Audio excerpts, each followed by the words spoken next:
Welcome to the Municipal Voice, CCM's radio podcast in collaboration with WNHH-LP 103.5 FM, connecting Connecticut's municipalities.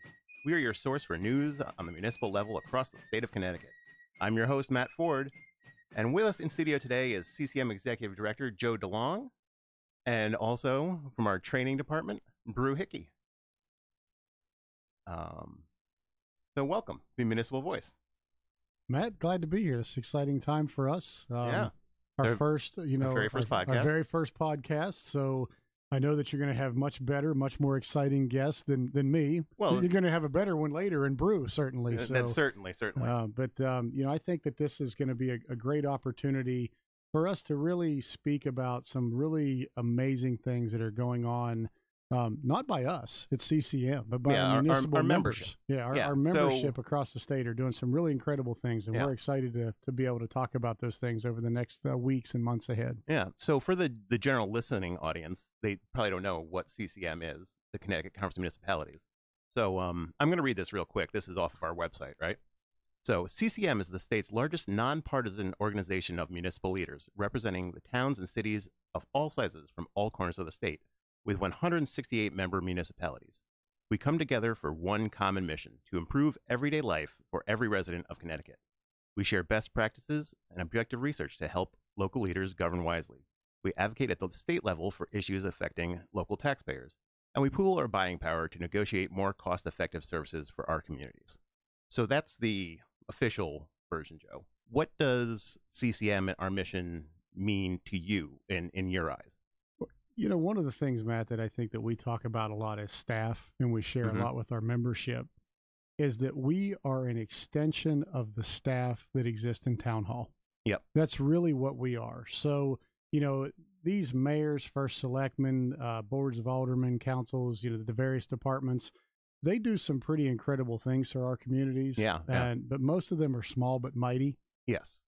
What we encourage them to look at us as, if you need additional resources, if you need additional staffers, if there's something you need to know and you just don't have the people to do it, that's what we become. We become an extension of that staff across all of these communities. So our role is not to govern.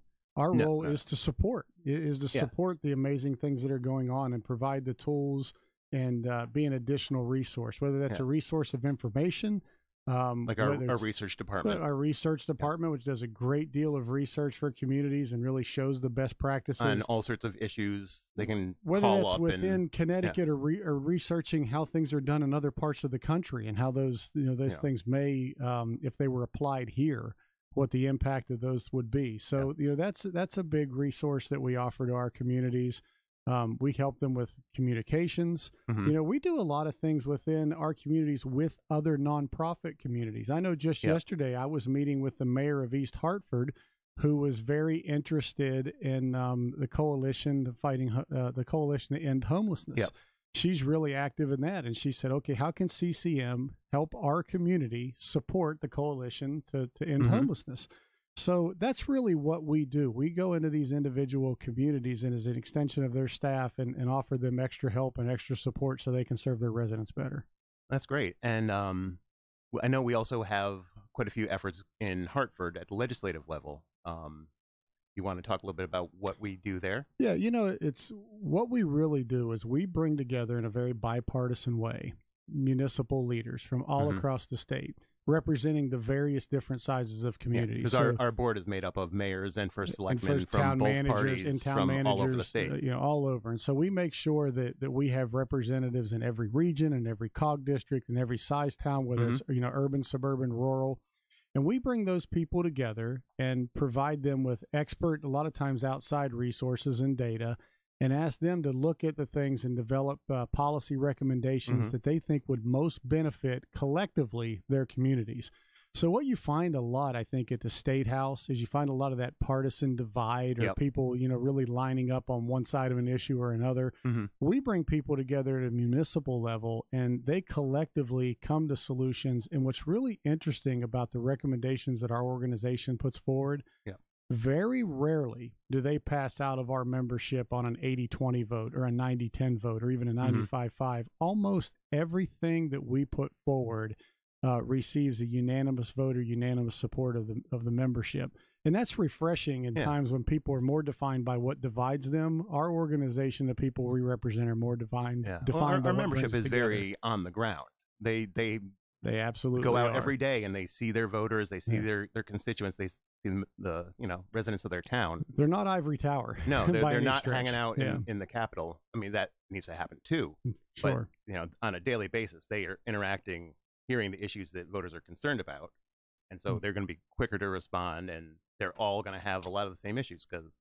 And they understand policy decisions on the most micro level and how they impact how it's going to affect their budget. Not only how it affects their budget, but how it affects their residents. Mm-hmm. The other thing that's unique is if you're a state level type politician, which this isn't a criticism against them, but you get into these camps where maybe I'm pro business or I'm pro labor.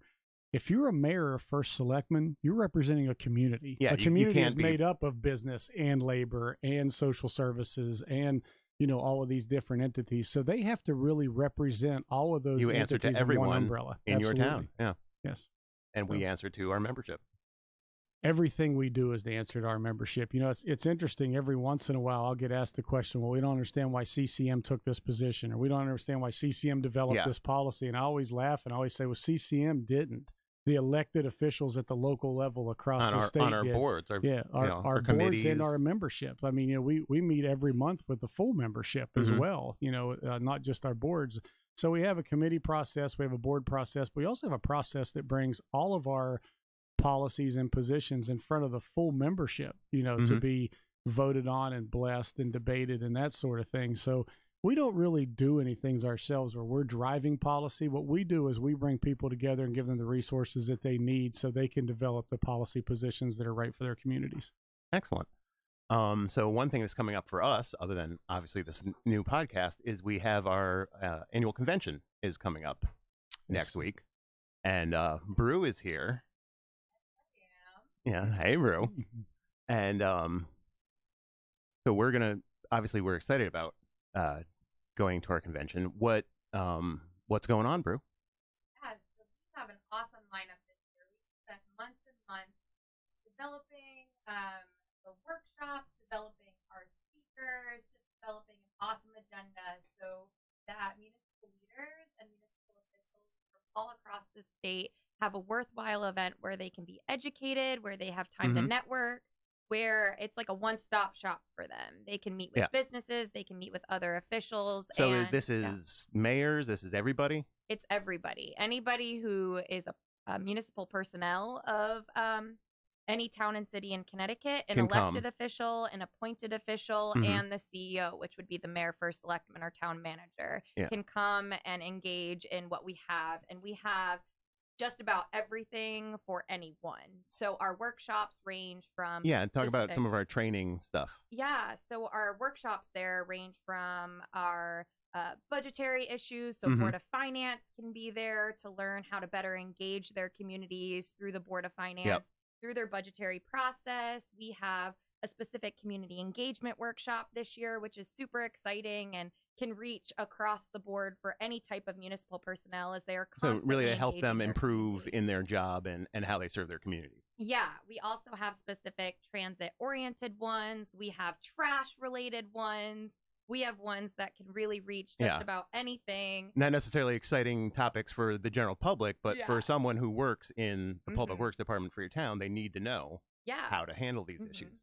And how to create better practices so that we can better serve the all community members across the state of Connecticut. Well, that's great. And I know that you also do training throughout the year with these towns as well, right? Yeah. It's not just at convention. Yeah, we do 3-hour trainings all throughout the year, about 2 a week, and we host them in town halls or municipal across centers. Where we go to them. Yeah, very that's great. Easy for them. It's right in their backyard, and they can just come down and attend this training where they can be better educated and they can better serve their public through that. It's a member benefit that we provide.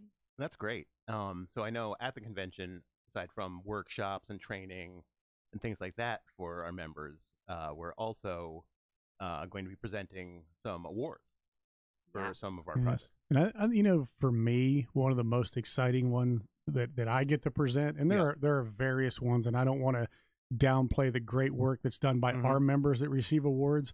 But we started last year, so this will be the second year of doing it, a scholarship award. And I'll let Brew talk about that a little bit for our youth at a couple different levels. But I think it's amazing the engagement that we've had from younger people wanting, you know, really digging in and wanting to be a part of this, both at a middle school level and at a high school level. And that's the most fun for me, is seeing their ideas.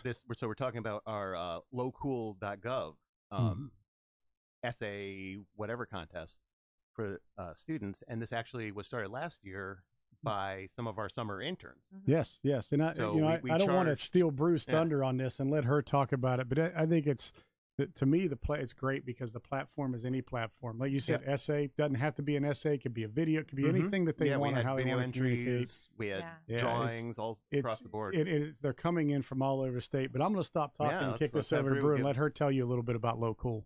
Yeah, I mean, just reading the entries that come in, seeing the entries, we basically ask middle school and high school students, what is cool about your local government? And a lot students of across the state, open to across the state, and they can write about anything that they find cool, and it helps engage them and to better understand what their local government does for them. Every day, all day, either through education, through libraries. What they come up with is really remarkable. So they can take that question and do what they want with it. They can draw a picture of what they find cool about local government. They can create a video presentation. They can do interviews. They can do a PowerPoint. They can write an essay. They can write a poem. And these young minds are engaging in what they find cool about and writing local about government. it. And I think, one of the thrust behind this is that often in local government there seems to be a lack of younger voices. If you look at who's running, it tends to be the older generation, and we need people to be excited about local government, and because we need people to run. I got to tell you, Matt, one of the things that was really fun about this last year when it was developed by our interns, and they came up with the title Low Cool, instead of local, Low Cool. And I made the comment to the interns. I said, well, at least I feel good that you can still say the word cool. Cool is still cool. Yeah, cool is still cool. So I like that. And the one intern looked at me and she said, well, we mean it's kind of retro now. Cool is retro. So my cool's not cool anymore. It has to be your cool. It's a different cool. So, it's a whole different cool. So I found that really interesting. So when I had to stand up there and say cool, I also had to realize at my age I'm not cool saying you're not cool. No. Yeah. But what is cool is the scholarship. It's our second year, and there's prizes. There's scholarship money for these students. So that's great. Yeah, and we have an awesome sponsor this year. We're partnering with Post University on that. Oh, very cool. Yeah, so we were able to increase the amount that we were giving this year due to our sponsorship. So we're really thankful to them that we're able to give back more to these students. Yeah, that'll be great. Yeah. So there's other honors and awards being handed out at our convention as well. Yeah, so we have our sustainable communities. This is the first year where people are earning either bronze level or silver level community sponsorships from Sustainable CT, which is an organization that we're partnering with on this, right? Yeah. So we partner with Sustainable CT. They do some great things to help communities better develop their sustainability practices across the board. And last time I looked, they were up to like almost 60 members or something like that. It's growing like crazy. Yeah, every day I see a new one. I'll tell you, when we started this and we had the initial conversations that we wanted to do a sustainability initiative, we looked at different potential partners, and Eastern Connecticut University stepped up as one that really, and there were several that wanted to be a part of it. Because they already had a center for sustainability. They had a center for it. There were some other people that are into this arena as well. And we had to make a difficult decision of who to partner with. But it turned out to be the right decision doing it with Eastern Connecticut and informing Sustainable CT as a separate organization, you know, that we started along with Eastern and formed and then kind of grew it into its own thing. And now this is all coming full circle when we have communities across the state that are doing amazing things in sustainability initiatives, on a variety of levels. If you look at, it'd be great one day to have a guest from Sustainable CT on here to actually talk about this. We will be talking about this. But it's really remarkable how many categories that there are that you can be sustainable in. A lot of people think it's not just one. It's not just taking your trash and turning it into energy. which that's part of making it. your There's buildings so many more different efficient, things different components. Yeah, it's all over the place. And what's really exciting about this for me, and other people may disagree because they may find the other part of it exciting. Mm-hmm. But why the partnership works so well is that the lady Lynn Stoddard from Eastern Connecticut University was really into green in terms of green energy, saving the planet, and being environmentally sustainable. What we talked about from the beginning is she and I went into this partnership with both of us seeing green. Her seeing that green and me seeing the green in terms of the money, dollars that we can save and or get to communities through private funder grants and that sort of thing. So to me, grants, it was the perfect, being more efficient. It was the perfect relationship because we're reducing cost in communities. From our standpoint, giving back to our members, we're reducing the cost to communities and we're bringing in a lot of interest from private foundations and private donors where communities now can do things that they didn't have the funding to do before. Instead of going to a state that's really struggling and trying to get municipal aid or grants, with the budget problems, you have people in the private sector who are giving their dollars to sustainable CT that can go out and grant connecting money. These different so for us, we saw the green in terms of helping financially. And Eastern was able to see the green in terms of helping environmentally, and win-wins are always nice. It became a good marriage for both of us, absolutely. And so they're going to be presenting the awards for the towns who have achieved the sustainable status at this point, and also the ones that are trying. It's an ongoing process, right? Yes. They can come in like as a bronze level, and they can keep working at it and attain other things.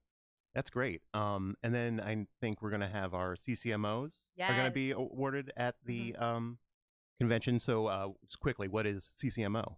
Yeah, so CCMO is our Certified Connecticut Municipal Official Program. That's a mouthful. Yeah. Yes. That's CCMO. why we say CCMO. Yep. So we just really started launching this last year at convention, and we already have 10 municipal officials who have finished the program. What they have to do to earn CCMO status is they have to attend 36 hours of education through our municipal training. Ongoing education. Yes. In their field. So convention is included because we have education there, but any of our trainings throughout. And they get to choose their process. However, there are what workshops work for their position, for their town. Yes, but there are 3 categories. We worked with Trinity College to develop this from the beginning, but there's 3 categories. We have community development, personal development, and organizational development. So they need to get 6 hours of education in each of those areas, and then the others are electives. So it really allows for anyone within a municipality to be able to engage with this, because if you're an economic developer, then you can take more community development classes. If you are a town clerk, you can take more personal development classes. So we have a bunch of different people. Well, that sounds great. I'm going to pause one moment here, guys, and I'm going to do a station ID. You ready? You are listening to the Municipal Voice on WNHHLP 103.5 FM. Broadcasting live from downtown New Haven, we are streaming live on TuneIn Radio and newhavenindependent.org. We are also streaming live video on Facebook Live. Just go to facebook.com/newhavenindependent, or just go to your Facebook page and look us up. All right. The CCMO program, what's really fun is when it starts with the newly elected officials. Because so many times at our newly elected workshop, you have these people coming in who are really inspired that they just got elected to office.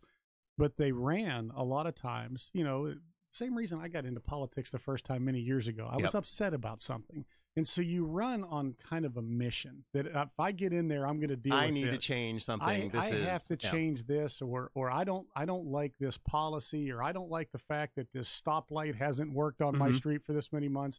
And then you get in there and you get handed with these massive responsibilities that you had no idea what you signed up for. And it's always fun at the first municipal training because the people come in the door and they're a little jazzed up and a little energetic that I just won my election and this is what I want to do. I'm looking forward to working with you guys and I want to engage on this. And can you get me information on that? And of course we do. But then by the end, after we go through all the other responsibilities that they have, a lot of times they leave the room looking like they've seen a ghost. Well, I mean, how many jobs are there out there that you can get without necessarily having any experience? Some of these newly elected it's their first elected office, or certainly their first CEO role. And you don't. There's really no transition training. You no, know what you're I mean? you're on the job, like ours, that's you get it. You thrown show right up into and the fire. you are in charge. So that's great that we're there to offer them. Like, and I can't tell you how here's many how you do it. After a workshop, someone comes up to me and is like, "This should be required for all newly elected officials," and then they attend the next one. They're like, "This should be required for all newly elected officials." So the CCMO program really gets them engaged in this education that they never knew that they needed, but once they receive it, it's like they're so thankful to us for providing it because it's exactly what they needed in order to move their agenda forward. Because they want to do the best that they can do at their job as well, and we're helping them do that. Exactly. And all this information is, of course, available on our website, ccm-ct.org. You can look up stuff about CCMO, the Low Cool Awards. We're also doing sustainable. We also do Municipal Excellence Awards that we're going to be handing out. And that, you want to say a little bit about that, Brew? Yeah, so we have 4 awards that different communities can get. So the town and city goes to the town of, And then we have 2 just individual awards that other people had to nominate a specific individual of merit in their community for their service to their community. Either it was long-term or something remarkable that they did throughout the year. But the 4 awards that we have for population is that there's 3 different population brackets that we have. Smaller towns, medium size, and then the cities. Yeah. And then we always choose a different award each year that's kind of related to a hot topic. So this year, for instance, what is the topical category? It's innovative use of resources, collaboration. So we asked the towns to show us examples of their innovative collaborations. Yes. And a panel of judges that we have, correct? Yep. Yeah, not you, not me, but experts. Yes. Go over these entries and pick out the winners. And so that's also going to be presented at convention. That'll be great, just seeing the different projects these communities do. Yeah, and I remember last year after we presented them, we had so many people reach out being like, do you have the contact person for this specific award? Because they wanted to then implement those. And that's part of the idea is other communities see these communities succeeding in these different initiatives and, copying is the highest form of flattery right there. Yes. These are the best practices. Check it out. This is what this community is doing. You should try doing it too. Yes, exactly. Yeah, it's great. Yeah, and our sponsor for that this year is Halloran and Sage again. So we're grateful for them that we're able to give back to these communities as well. Yeah, is there prizes involved with that as well? Yes. Oh, excellent. And then one of the biggest changes, I think, for this year's convention is we've tacked on a gubernatorial debate. I hope we don't have to do that every year. No, I don't think so. I think we'll be good for a few years on the governor at least. Absolutely. But that's an exciting thing because we're collaborating with WTNH and the Hartford Current on that. Yes. So this is the final and in a very debate of the all season. The polls suggest a very very close election. Yep. Every time a poll comes out, the race seems to be tightening more and more. This debate is taking place 1 week before the general election. So for most voters who aren't directly engaged in one of these campaigns, this may be the last time. It will likely be the last time that they get to hear these candidates talk on a variety of issues on a broader platform. So we're really excited to bring that and forward, people will be able to watch this live, I'm assuming, on various streams. I will say this, there's only a couple times a year that the local TV stations are allowed to preempt network. Yeah, and this is one of those times we'll be preempting, I think, Jeopardy, Wheel of Fortune. So this will be live on Channel 8. Be live on Channel 8. So anybody who's upset, as even I've directed my wife to do because she doesn't want to miss Jeopardy either, that she won't get to watch Jeopardy because of the gubernatorial debate. Please email your complaints to Matt Ford at CCM. So we, I think that we will have a little bit of pushback from some. Will say, get these politicians off the TV during Jeopardy. What are you doing? But it is a really great opportunity on prime time, not only to focus on the gubernatorial candidates' broad positions, but also to more narrowly define their positions as they apply to our local communities. Well, this is the local community but this is the debate. CCM debate. Absolutely, and you are going to be on the panel, correct? I will be on the panel along with representatives from TNH and from the Current. Ann Nyberg will be the moderator. She's moderated debates before and does an absolutely marvelous job. But I think, a lot of people ask me about being a panelist, and I say being a panelist is like being a referee in a football game. You're doing your job if you're not the story. So we're not the story. The story is the candidates. Our job is to present them with the questions that are really the questions that are most important to our local communities, to our membership, to our membership, and our membership are really all about communities and the people that they represent. So, we're Main Street, you know what I mean? And so this is going to be the debate about Main Street. How are your policies going to impact Main Street? And what are some of the policies that you, as a panelist, are looking to have them talk about, to address? They go all over the place, but the big three, and I think from a for us, from a municipal level, of course, you have huge ones that are big for us, like transportation and education, and all those. So I don't want to diminish those; they're huge too. But the big three, number one, is taxation. But a lot of times we talk about taxation as far as, do you want to raise taxes? Do you want to lower taxes? We talk about taxation a whole lot from a point of tax reform, and the fact that we believe we're incredibly over-reliant on the property tax. And we need to do things to create a more diversified revenue stream at the local level. Because in Connecticut, pretty much the only source for towns of tax money is property tax. And that's an anomaly with the rest of the country, and that's one of the reasons why our property taxes are so high. So having this debate about, let's not talk about raising or lowering. Let's say that the revenue stays the same, but how can we collect revenues differently in a more balanced tax structure that doesn't bury people through the property tax and makes us more competitive? So I think you're going to have questions about that, not about just about raising or lowering taxes, but about taxing the right way for competitiveness, which we don't do right now. I think you're going to have a lot of conversation about how to control cost, particularly cost at the local level.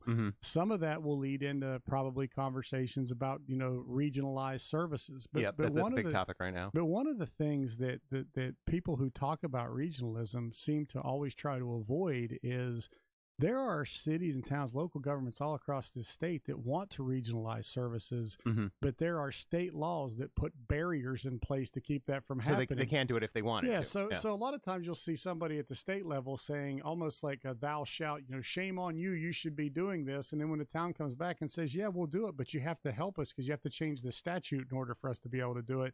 That's when they put their hands up and walk, oh, we don't want to do that. That may be too hard, or that may upset one of my constituency groups.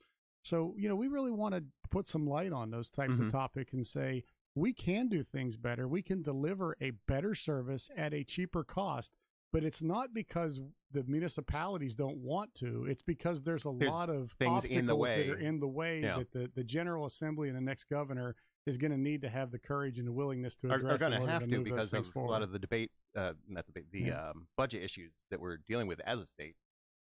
We could kick it down the field for a long time, but we have to address some of these things at this point. Yes. Yeah. It's funny because there's always been this, this belief or this dialogue that, our local communities don't want to regionalize, our cities and towns don't want to regionalize, or all the opposition comes from that level. That's simply not true. I mean, we see that on a daily basis of working with our members. A lot of times our membership will come to us and say, we have 3 communities that would like to form something and do it together, but we can't get around this state statute to do it, or we can't get past this obstacle to do it. Do you have some advice? And a lot of our advice is, you've got to go to your legislators and get them to remove this barrier. But instead, the legislators will say, well, why aren't you doing this? So we want to draw some attention to those things in these debates and have the gubernatorial candidates answer to those things, because they're very important to government at the most fundamental level. And to our membership. Yeah. Oh, absolutely. Yeah. The regionalization is, I think, going to be a big topic. And when we talk about it, we're talking about school systems, perhaps emergency services. See, that's the thing about regionalization. It sounds good, but if you really want to move the needle, if you want to make a difference fiscally, the areas where you have to make change to move the needle are the most difficult areas. It's not about sharing a dog catcher or sharing trash pickup. Those things are good, but they don't really do a lot fiscally. Your big financial movers and how we deliver education, how we deliver public safety. Are people really willing to have their fire department not be in their town anymore, but maybe be in another town? Be the next town over. Next town over. So those are 2 of the big areas, are public safety and education. And those are the ones that a lot of people want to stay away from because they're the most controversial. The thing that we put forward is, if you're going to do this and have it mean something, don't waste all the work and the effort into political capital to do something that doesn't really do anything, so you can just declare victory. Yeah. If you're going to do something, move the needle, actually accomplish something, then you have to bring people together in those areas, because those are the big cost drivers. All right. That's going to be great. And I think that debate's going to be a good time. And part of that leading into the debate for people who are going to be watching live, if they want to learn more about what the candidates actually think on these issues in a more controlled, thoughtful way, we also put together an election center on our website. Correct. Yes. We as an organization, a bipartisan organization, we don't do endorsements, that sort of thing. But what we wanted to do was to take some of these issues that are really the core issues facing local communities and give every candidate for governor and every candidate for the General Assembly the opportunity to state their position on these issues, and if elected, how they'll approach them. And what I find interesting a lot of times is not the answers that we receive, but those who refuse to answer. Yeah, what are you trying to hide there if you don't want to talk about this? These are the most fundamental core positions affecting, where your constituents live. You want to run for office, then you should feel somewhat compelled to provide answers to what you would do if you get that job. Yeah. So what we've done is we've created a selection center, which can be found on our website, ccm-ct.org. And then if you go /election center, you can go to the main homepage and go to it, or you'll see it there. Or you can type in the ccm-ct.org, put /election center. And you'll be able to see, every candidate for those positions, what their responses are, and the ones, or if they didn't, and the ones that chose not to respond. But we have all 5 gubernatorial candidates did respond. So we have all their responses on there. And very thoughtful responses, I thought, from all 5 of them. They really absolutely laid out their positions very well. So if anyone wants to do a little bit of research ahead of this debate to really get a handle on it. Very thoughtful responses from some legislative candidates, some incumbents, state senators, some and legislators. Office. Representatives. So to me, it's telling, if you're out there, you're listening, and one of your candidates didn't respond, then I think at the very least, it's you have the right to ask them, why don't you want to answer this question about because these are what very you would do important if we vote questions. for you. Yeah. So that's great. So I think that's it for the first episode of the Municipal Voice. Right? Anything else to add, Brew? No, I think that we hit all the... Yeah, we're excited for the debate. We're excited for our big convention. And we'll be excited for our next episode. Hope everybody tunes in next Tuesday night at 7. All right. Thank you to our guests, Joe DeLong and Brew Hickey. We hope you enjoyed the first episode of the Municipal Voice. It is a co-production of CCM and WNHH 103.5 FM. Kevin Maloney is our executive producer. Christopher Gilson is our producer. Harry Draws is on the boards, and I'm your host, Matt Ford. Please join us for our next episode on November 7th. Our guests will be First Selectman of North Haven, Mike Frieda, who will help us recap the midterm elections and talk about key issues facing the state of Connecticut. This is the Municipal Voice, connecting Connecticut's municipalities.